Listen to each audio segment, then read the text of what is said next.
नमस्ते बच्चों, आप सभी का बहुत बहुत स्वागत है। आज हम अगला पाठ शुरू करने जा रहे हैं। पाठ 6, द्रव्य की संरचना। अब जो पहले हम जो है द्रव्य के बारे में पढ़ चुके हैं, तो थोड़ा याद करें। ये कुछ क्वेश्चंस है, इनको हम याद करते हैं। द्रव्य की विविध अवस्थाएं कौन सी हैं? द्रव्य की कौन कौन सी अवस्थाएं होती हैं? ठोस, द्रव और गैस। ये 3 अवस्थाएं द्रव्य की होती हैं। याद आया बच्चों? बर्फ, पानी और वाष्प में अंतर बताओ। अब इसमें हमने क्या देखा? द्रव्य की 3 अवस्थाएं हैं, ठोस, द्रव और गैस। तो बर्फ क्या होता है? ठोस अवस्था है। पानी क्या है? द्रव अवस्था है। और वाष्प गैस अवस्था होती है। द्रव्य के छोटे से छोटे कण को क्या कहते हैं? द्रव्य के छोटे से छोटे कण को परमाणु कहते हैं। परमाणु मिलकर अणु बनते हैं और अणु मिलकर जो है द्रव्य तैयार होता है या पदार्थ तैयार होता है। द्रव्य के प्रकार कौन से हैं? द्रव्य के प्रकार कौन से हैं? तत्व, यौगिक और मिश्रण। ये भी हम पढ़ चुके हैं। तत्व, यौगिक और मिश्रण। इसके बाद 3 समूहों में वर्गीकरण कीजिए। ये कुछ यहाँ पर पदार्थ दिए हुए हैं, द्रव्य पदार्थ दिए हुए हैं। द्रव्य और द्रव में अलग अंतर है ना? शीत पेय, हवा, शरबत, मिट्टी, पानी, लकड़ी और सीमेंट। इनका हमको ठोस, द्रव, गैस, इनमें वर्गीकरण करना है। 3 समूह में वर्गीकरण कीजिए। मतलब आप कैसे लिखेंगे? पहला समूह, फिर उसके सामने इसको इनमें से छांट के लिखेंगे, फिर दूसरा समूह और तीसरा समूह। तो पहला समूह में क्या लिखोगे? ठोस क्या है? यहाँ पर लकड़ी है, सीमेंट है, मिट्टी है। ये क्या हो गया? ठोस हो गए, मतलब पहले समूह में हो गए। फिर दूसरे समूह में क्या आ जाएगा? शीत पेय, द्रव अवस्था वाला। फिर उसके बाद शरबत और पानी। ये क्या आ गया? द्रव अवस्था वाला आ गया। फिर उसके बाद तीसरा समूह आ जाएगा। इसमें अब केवल एक ही बचा, हवा। ठीक है। इसके बाद एक और प्रश्न आपकी किताब में दिया हुआ है कि आप इनका वर्गीकरण द्रव्य की कौन सी अवस्थाओं में करेंगे। तो पहले समूह में सब क्या हमने रखे? ठोस। दूसरे समूह में क्या रखे? द्रव। और तीसरे समूह में कौन से रखे? गैस रखे हैं। अब द्रव्य की अवस्थाओं की विशेषताएं हम चलिए आकृति के द्वारा पढ़ते हैं। द्रव्य की अवस्थाएं। द्रव्य की बच्चों 3 अवस्थाएं होती हैं, ठोस, द्रव और गैस। द्रव्य के कण जो होते हैं वो परमाणु या अणु से मिलकर बने होते हैं।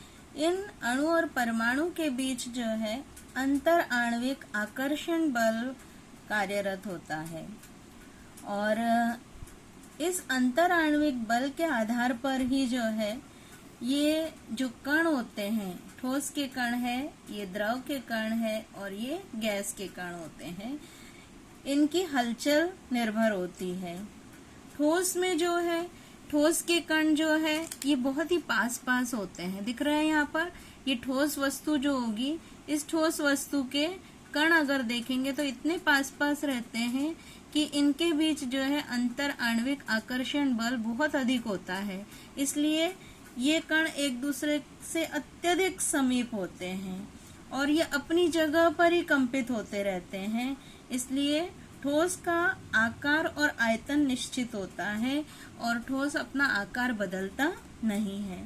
ठोस का घनत्व भी उच्च होता है। असंपीड्यता का गुण होता है, मतलब आप ठोस को दबाएंगे भी तो वो दबता नहीं है। ये गुणधर्म ठोस में पाए जाते हैं। अब द्रव पदार्थ देखेंगे तो द्रव पदार्थ जो है इसका जिस बर्तन में रखते हैं द्रव, उसी का आकार ले लेता है। जैसे यहाँ पर उदाहरण के लिए पानी है, तो पानी के कण जो है कितने दूर दूर होंगे? ठोस की अपेक्षा कुछ दूर होते हैं। थोड़े दूर दूर है, मतलब ये सरक सकते हैं, इसीलिए पानी के साथ तरल पदार्थ होता है, जिस बर्तन में डालेंगे उसी का आकार ग्रहण कर लेगा। तेल है, पानी है, अल्कोहल है, ये सब द्रव पदार्थों में आते हैं। मिट्टी का तेल है, ये भी द्रव पदार्थ है। इनमें जो है आकर्षण बल, ये अंतराण्विक आकर्षण बल ठोस में सबसे अधिक होता है। द्रव में अंतराण्विक आकर्षण बल ठोस की अपेक्षा कुछ कम होता है। इसलिए जो है द्रव अपना आकार बदल सकते हैं। इसके बाद जो है इसमें प्रवाहिता का गुणधर्म होता है। गैस में देखेंगे, यहाँ पर गुब्बारा दिखाया है, इसके अंदर क्या भरी रहती है? गैस। और हमारे आसपास भी जो है क्या होती है? गैस पाई जाती है। गैस के कणों के बीच जो है आकर्षण बल एकदम नहीं के बराबर होता है। तो अंतराण्विक बल, आकर्षण बल न होने के कारण गैस के कण जितना जगह मिलती है उसमें फैल जाते हैं। यही कण देखिए कितने दूर दूर है, इनके बीच आकर्षण बल ही नहीं होता है। इसीलिए अगर अगरबत्ती लगाते हैं तो अगरबत्ती का धुआं देखिए एक कोने में लगाएंगे, लेकिन कमरे के दूसरे कोने तक जो है उसकी सुगंध फैल जाती है। इत्र की बोतल जो है खोलते हैं तो इत्र की बोतल में से देखिए सुगंध, आप सेंट लगाते हैं तो पूरे कमरे में उसकी गंध फैल जाती है। इस प्रकार गैस के कणों का आकार निश्चित नहीं होता है और आयतन भी निश्चित नहीं होता है। द्रव का आकार जो है निश्चित नहीं होता है, लेकिन आयतन निश्चित होता है। आयतन नहीं बदलेगा उसका, लेकिन आकार जो है अनिश्चित होता है। अगर जिस बर्तन में डालेंगे उसी का आकार ग्रहण कर लेगा। गैस का न तो आकार होता है न ही आयतन निश्चित होता है। ठोस का आकार और आयतन दोनों निश्चित होता है। इस तरह से ये हमने ठोस, द्रव और गैस, इनके भौतिक अवस्थाएं जो है, इनके कण देखे। ठोस के कण बहुत पास है, द्रव के थोड़े दूर है और गैस के बहुत दूर दूर होते हैं। अब देखिए बच्चों, यहाँ पर जो सारिणी दी हुई है इसमें जो है द्रव्य की अवस्थाओं की विशेषताएं दी हुई हैं। यहाँ देखिए द्रव्य की भौतिक अवस्थाएं कौन कौन सी है? ठोस, द्रव, गैस, ये अवस्थाएं हुई। इसके बाद जो है अब इनकी विशेषताएं क्या क्या है? प्रवाहिता, दृढ़ता, है ना, ढलनशीलता, प्रत्यास्थता।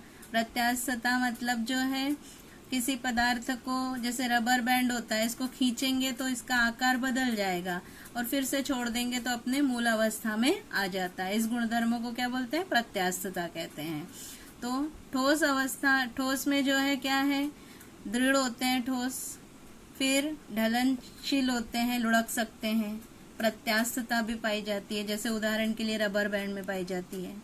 आयतन कैसा होता है ठोस का? निश्चित होता है। आकार कैसा होता है ठोस का? निश्चित होता है। संपीड्यता क्या होती है? मतलब अगर दबाते हैं इसको तो वो अपना आकार बदलता है क्या? नहीं, मतलब नगण्य है। संपीड्यता क्या है? नगण्य है।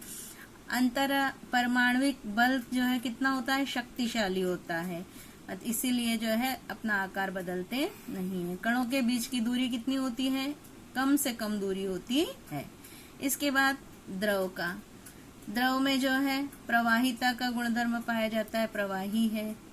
आयतन जो होता है निश्चित होता है। आकार कैसा होता है द्रव का? अनिश्चित होता है। संपीड्यता बहुत ही कम होती है। अंतर आणविक या अंतर परमाणविक बल जो है मध्यम होता है और कणों के बीच की दूरी भी मध्यम होती है। इसके बाद आता है गैस। गैस जो है कैसे होते हैं? गैस भी प्रवाही होते हैं।